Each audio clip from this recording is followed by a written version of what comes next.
Hello friends, आप देख रहे हैं इंग्लिश लैंग्वेज कॉरिडोर। मैं हूं दिलशाद अहमद। फ्रेंड्स, इंग्लिश सीखने की कड़ी में आज हम एक छोटी सी कहानी के माध्यम से इंग्लिश स्पीकिंग की प्रैक्टिस करेंगे और उस कहानी का जो शीर्षक है वो है the lion and the rat.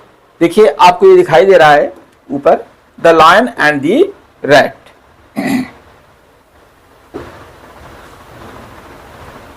ठीक, the lion and the rat. इसका कोई यहाँ पे औचित्य नहीं है और यहाँ पे जो है मैं स्पेस देना भूल गया।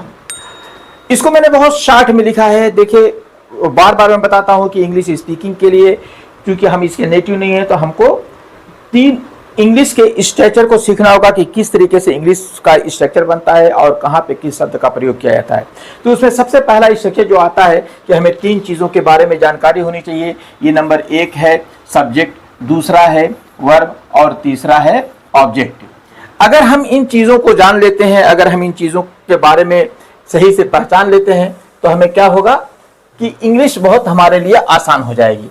अब इसमें देखिए आ रहा है, आइए हम मेन कहानी पे आते हैं। वंस अपॉन अ टाइम, कभी a lion was sleeping in the forest.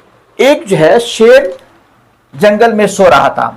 तो देखिए, इसका यहाँ पे कोई औचित्य नहीं है, मतलब ये एक एक्स्ट्रा जानकारी है। अ लायन ये यहाँ पे सब्जेक्ट है क्योंकि ये ग्रीन से दिया हुआ है।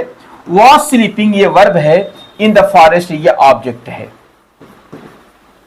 ठीक ना, 3 चीजें आपको मिल गई कि वंस अपॉन अ टाइम ये एक्स्ट्रा जानकारी है, कभी किसी समय में। अ लायन ये सब्जेक्ट है, हमको सबसे पहले पता लगाना होता है कि सब्जेक्ट क्या है। फिर उसका वर्ब है was sleeping in the forest. A rat ran across the lion's nose। फिर उसके बाद देखिए, ये a rat ran है, यहाँ पे देखिए यहाँ पे आया हुआ है rat ran। ये भी सब्जेक्ट है, क्योंकि ग्रीन से लिखा हुआ है तो ये सब्जेक्ट का काम कर रहा है और इसका पहला ऑब्जेक्ट है ran। यहाँ पे देखिए, यहाँ पे मैंने एक लगाया हुआ है, इसका मतलब है कि रैट का पहला ऑब्जेक्ट वर्ब है ran। across the lion's nose,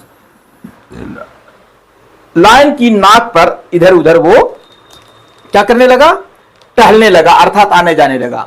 waking him up, देखिए वेकिंग ये दूसरा वर्ब है और हिम ये इसका ऑब्जेक्ट है। इसका ऑब्जेक्ट ये है और इसका ऑब्जेक्ट ये है और इन दोनों का सब्जेक्ट जो है यही रैट है। तो वेकिंग हिम अप, उसे जगाया, किसको, द लायन रोड। और लायन जो था रोड, गुर्राया या दहाड़ा।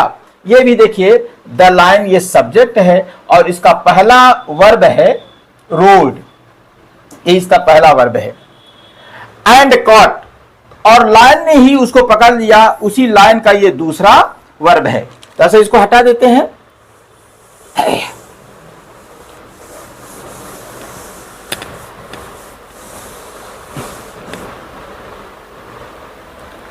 तो लायन का जो है ये दूसरा वर्ब है और इसका ऑब्जेक्ट है द रैट इन हिज पॉ।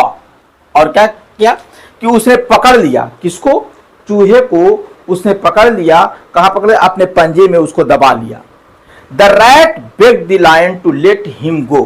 रैट ने, देखिए फिर ये हमें एक अगला सब्जेक्ट मिल जाता है, बेग्ड माफी मांगा। ये वर्ब है, इसका वर्ब है और इसका ऑब्जेक्ट जो है ये है the lion to let him go, और शेर उसे जाने देता है।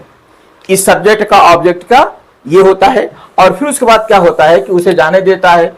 और प्रॉमिसिंग, देखिए फिर इसी रैट का, ये जो रैट है ये सब्जेक्ट है और इसी का ऑब्जेक्ट फिर ये दूसरा वर्ब है, ये दूसरा वर्ब है प्रॉमिसिंग टू। यहां पे मैं दूसरा लिखना भूल गया हूं, प्रॉमिसिंग टू हेल्प हिम। और उसे क्या करता है, उसे प्रॉमिस करता है उसे उसकी सहायता करने के लिए। मतलब कौन, रैट जो था begged pardon the lion to let him go, कि उसे जाने दो। प्रॉमिसिंग वादा करता है टू हेल्प हिम समडे, वो किसी दिन उसे उसकी सहयोग करने के लिए, सहायता करने का वादा करता है। The lion feeling sorry. अब देखिए कहानी छोटी किया हूं तो यहां से बात जैसे लग रहा है कटी हुई है। द लायन फीलिंग सॉरी, और शेर को जो है ना अपनी गलती का एहसास होता है, ये सब्जेक्ट है। और फीलिंग सॉरी देखिए फॉर द स्मॉल क्रीचर, देखिए ये यहाँ पे ये जो ब्लैक से दिया हुआ है इसको मैं अलग से जोड़ा हुआ हूं, अभी इसके बारे में हमें नहीं पढ़ना है। रिलीज्ड हिम द लायन, इसका जो है ये लायन सब्जेक्ट है और इसका वर्ब है जो ये है रिलीज्ड, और हिम ये ऑब्जेक्ट है। अर्थात ये जो ब्लैक से दिया हुआ है ये एक अलग से आपको जानकारी इसके बारे में बता रहा है, तो इसको यहाँ पे अभी हमें नहीं पढ़ना है। बस ये जान लीजिए कि इन चीजों को आप दिमाग में रखिए। Feeling sorry for the small creature, उसने जो है उसके लिए दया महसूस की और क्या किया इस स्मॉल के क्रीचर के लिए, और फिर उसके बाद रिलीज्ड हिम और उसे छोड़ दिया। उसे क्या किया? छोड़ दिया। अब देखिए नेक्स्ट जो टॉपिक आता है इसमें, ये क्या आता है?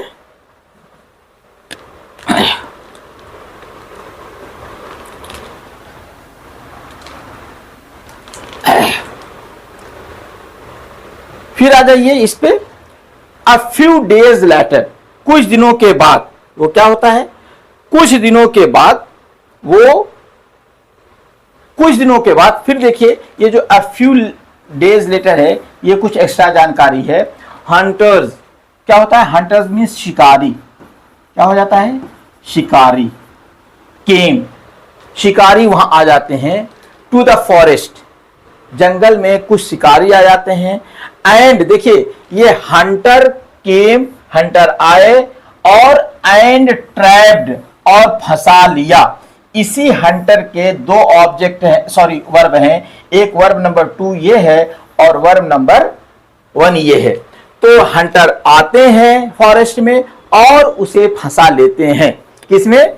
The lion in the net, lion को नेट में फंसा लेते हैं। The lion in the net, या यूं कहिए एंड ट्रैप्ड, क्या कहता है कि हंटर ट्रैप्ड, फंसा लेते हैं द लायन, लायन को इन द नेट, शिकारी जो है शेर को जाल में फंसा लेते हैं। फिर देखिए आगे यहां पे ये आता है द लायन रोड, क्या कर रहा है? द लायन रोड, ये सब्जेक्ट है और इसका वर्ब है ये है। लाउडली फॉर हेल्प, सहयोग के लिए वो बहुत जोर से चिल्लाया। Loudly for help. The rat heard, देखिए फिर यहाँ पे ये सब्जेक्ट है, रेड दिखा, सॉरी ग्रीन है, ये सब्जेक्ट है हर्ड, और यहाँ पे आप देख रहे हैं वर्ब नंबर 1 दिया हुआ है। The rat heard the Lions cries, उसने शेर की क्राइज को, शोर को या चिल्लाहट को सुना। एंड केम, और कौन? यही आता है, यही सुनता है और यही आता है, तो ये वर्ब नंबर 2 है। To the risk, to the rescue, उसके सहयोग के लिए, उसके बचाव के लिए। रेस्क्यू के माने होता है बचाव, क्यों? उसके बचाव के लिए वो आता है।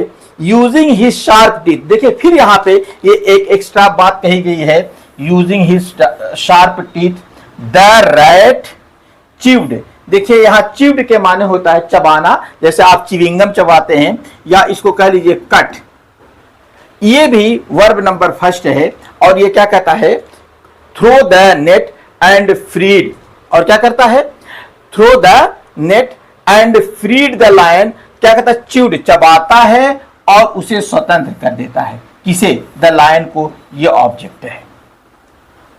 नेक्स्ट पैरा में आ जाइए। द लायन थैंक्ड, उसको क्या करता है? शुक्रिया अदा करता है। द रैट, जो है उस चूहे का वो शुक्रिया अदा करता है, ये सब्जेक्ट है और ये वर्ब है और ये इसका ऑब्जेक्ट है।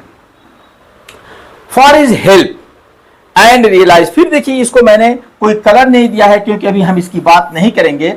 Realise that even a small friend can be of a great help, कहता है उसको, कहता है उसको फील होता है कि एक छोटा सा दोस्त भी, अर्थात एक छोटा जो क्रीचर जो है वो भी सहयोग कर सकता है। यानी छोटे से छोटा आदमी, छोटे से छोटा इंसान भी किसी की मदद कर सकता है।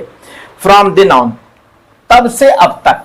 फ्रॉम देन ऑन माने अब तक। द लायन, अब देखिए the lion and the rat, ये क्या है? The lion and the rat क्या है? वर गुड फ्रेंड, ये दोनों जो थे अच्छे दोस्त थे। ये जो है ये the lion and the rat, ये पूरा जो है ये सब्जेक्ट का काम कर रहा है और ये वर्ब है, और गुड फ्रेंड ये इसका ऑब्जेक्ट की तरह काम कर रहा है। फ्रेंड्स, अगर ये कहानी पसंद आई हो और इससे आपको कुछ सीखने का मौका मिला हो तो इस कहानी को और इस जो वीडियो को दूसरे तक शेयर कीजिएगा। कमेंट करना मत भूलिएगा। Thank you.